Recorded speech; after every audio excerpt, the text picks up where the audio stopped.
Hello friends, welcome to Modern Narrator.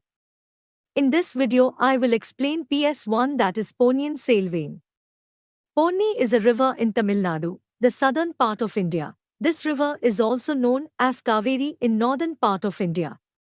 This movie is based on the Chola Dynasty. Around 1100 years ago, Parantaka first was king of Tanjore. As he had three sons named as Rajaditya, Kandaraditya and Arindajya Chola. His elder son died in very younger age, so Kandaraditya ascended to the throne following his father's reign.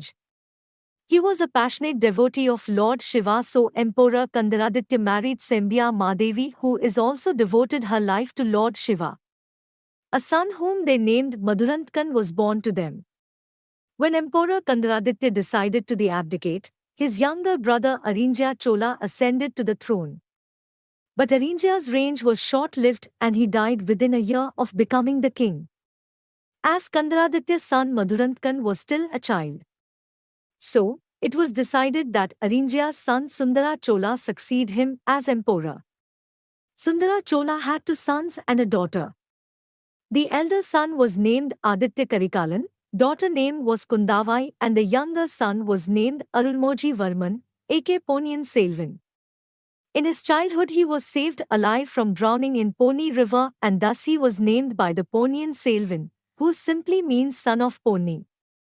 Sundar Chola appointed his elder son Aditya Karikalan as the crown prince.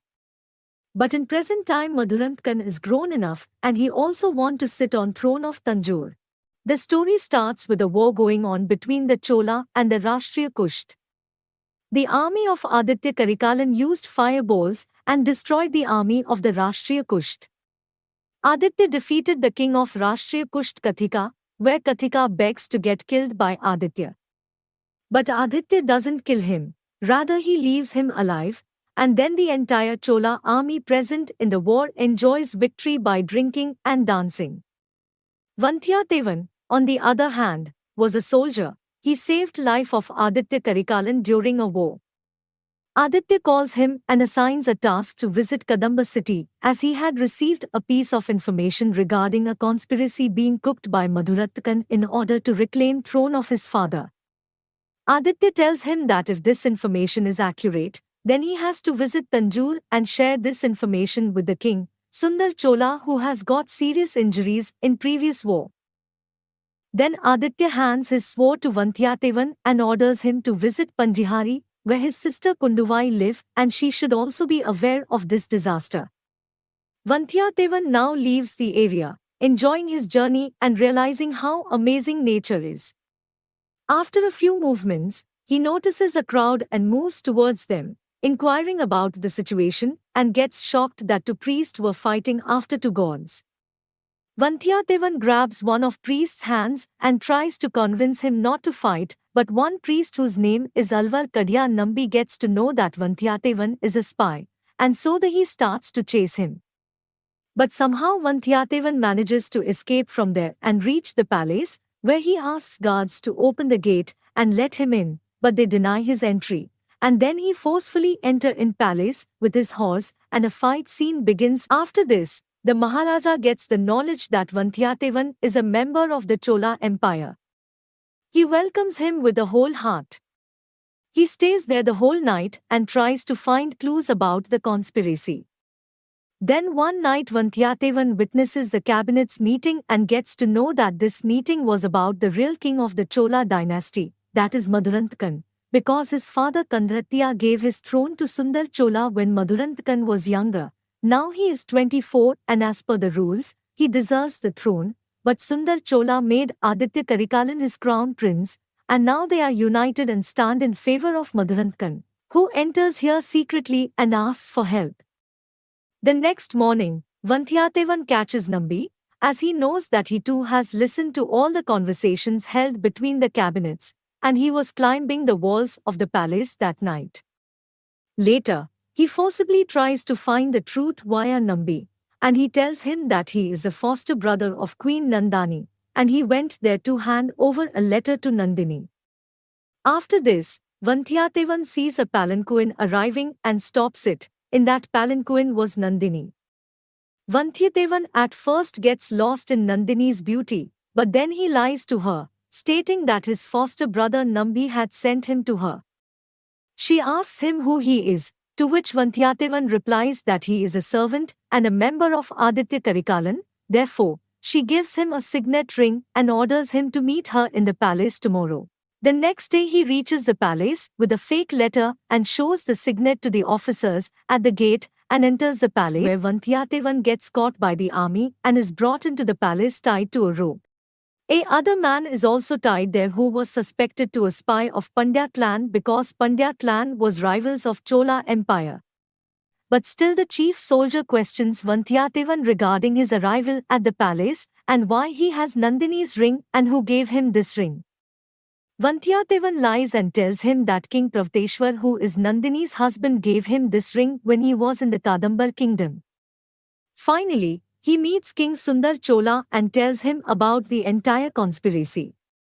Meanwhile, Chief Soldier arrives there and Vandiyathevan stops, and then Chief Soldier tells Vandiyathevan to follow him towards his room, but deep down, Vandiyathevan knew that they were taking him to jail.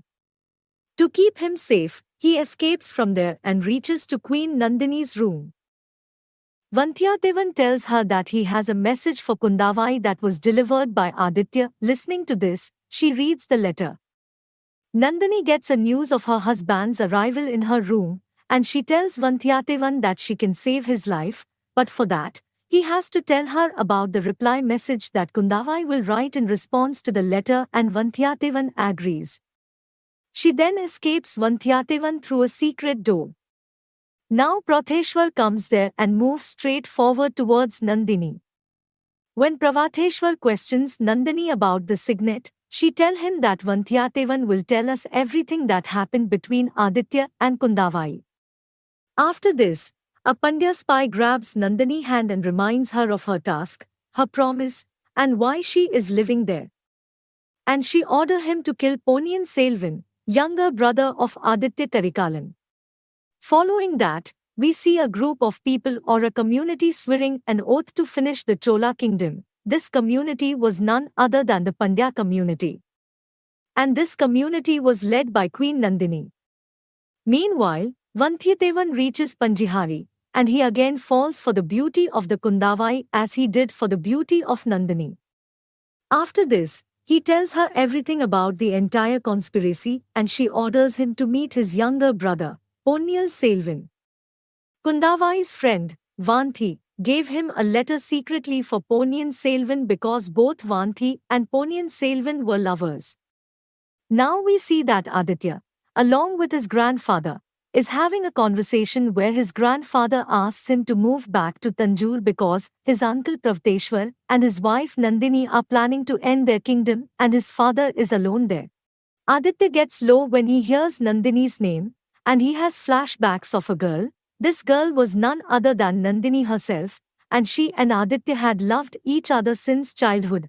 As they both grew older, Aditya kept his wish of marrying Nandini, but Sundar Chola denied this wish, and then Kundavai sent her out of city secretly so that she cannot meet Aditya. Later, during a battle, Aditya Karikalan went to a hut where he saw Nandini with Veera Pandya, who had raised her. Aditya didn't hesitate and chopped his head off, not realizing that he was like a father to her. That's why Nandini married the old man Pravatheshwar, who was the finance minister of the Chola Dynasty, so she could take her revenge on him. Now in Sri Lanka, it seems that Ponniyin Selvan just won a war, and the Buddhist gave him the throne of Ashoka and asked him to rule them and help them to spread Buddhism. But Ponniyin denies this offer and tells them his life is all about serving his kingdom. Vandiyathevan reaches there with boat owner Samudra Devi. When she got to know that Vandiyathevan is going to meet Ponniyin Selvan, then she tells him to ask if he remembers her because she secretly loves him. As Samudra Devi's boat arrived, another boat appeared at the shore. It was filled with people from the Pandya community, who had come to kill Ponniyin Selvan as ordered by Nandini. Now both Ponniyin Selvan and Vandiyathevan meet, and Vandiyathevan gives Ponniyin Selvan a letter from Kundavai. As Ponniyin Selvan starts reading the letter, He holds it up to the light, and a hidden text appears on the actual text. In it he reads that he must go to Pandihari to meet Kundavai. Now Vanthyadevan meet with priest Nambi who is spying for Chola Dynasty. They were returning to Pandihari but Pandya attacked them while crossing river. Despite the fact that neither of them had weapons, they continued to fight. Now a lady with white hair arrives on an elephant and saves their life. This lady was the same who saved Ponniyin Selvan from drowning when he was child. After saving them, the lady disappears. Now, Kundavai and her friend Vanthi go to Tanjore to meet her sick father. There, she also meets with Nandini. Pravteshwar, after seeing Kundavai in Tanjore, fears that his plan to make Maduranthakan king may fail. So, the next day, he goes to Sundar Chola and tells him that both Aditya Karikalan and Ponniyin Selvan are fighting for the throne of Tanjore. Sundar Chola knows that this is not true, but he does not resist and asks Pravteshwar what he should do next. Pravteshwar tells him to bring both Aditya Karikalan and Ponniyin Selvan to Tanjore and make it clear that Aditya Karikalan is the crown prince. This is all part of Nandini's plan, as she knows that Aditya will not come to Tanjore as long as she is there, and they will assassinate Ponniyin Selvan when he comes alone. But then Sundar Chola asks Pravteshwar what he will do if Ponniyin Selvan refuses to come. Pravteshwar tells him to issue a legal notice for Ponniyin Selvan to be brought to Tanjore by force, and Sundar Chola agrees. Kundavai asks her father why he agreed to this, and Sundar Chola tells her that he knows it's all a lie and that he did it so that Pravteshwar will take responsibility for bringing Ponniyin Selvan safely to Tanjore. He then sends Kundavai to meet Aditya Karikalan and bring him to Tanjore. Now, we see that Kundavai meets Aditya and tells him everything, but he refuses to come back to Tanjore. Now a troop of soldiers who came here to take Ponniyin Selvan reached the shore. Some soldiers learned that they were here to take their prince Ponniyin Selvan and they rebelled, but they agreed when they heard that it was a direct order of King Sundar Chola. Samudra Kumari, who was at the shore at that time, listened to all this and she informed Ponniyin Selvan about this. Meanwhile, the people of the Pandya community, who were spread throughout the jungle to find and kill Ponniyin Selvan, also joined forces with Mahendra so that he would help them kill Ponniyin Selvan. This is because Mahendra was the king of a small kingdom, and after killing Ponniyin Selvan he wanted to become the king of Sri Lanka.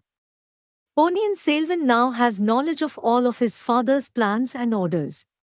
He does agree to be held captive and return home, but with his own plan. Before leaving with the army of Tanjore, he swaps himself with Vanthyadevan, and he leaves for Tanjore in a boat with Samudra Devi, so that no one recognizes him and he can reach his father safely.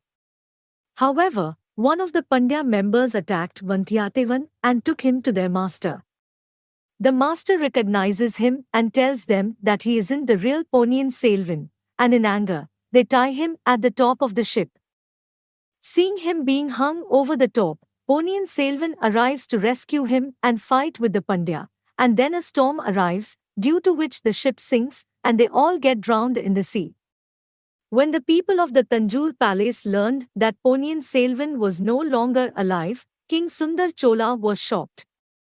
Meanwhile, Aditya was also shocked and set out to return to Tanjore with the intention of killing Nandini, because he was certain that she alone had killed him. We see Nandini sitting near a mirror and drawing her sword, as she knew that a war is started now.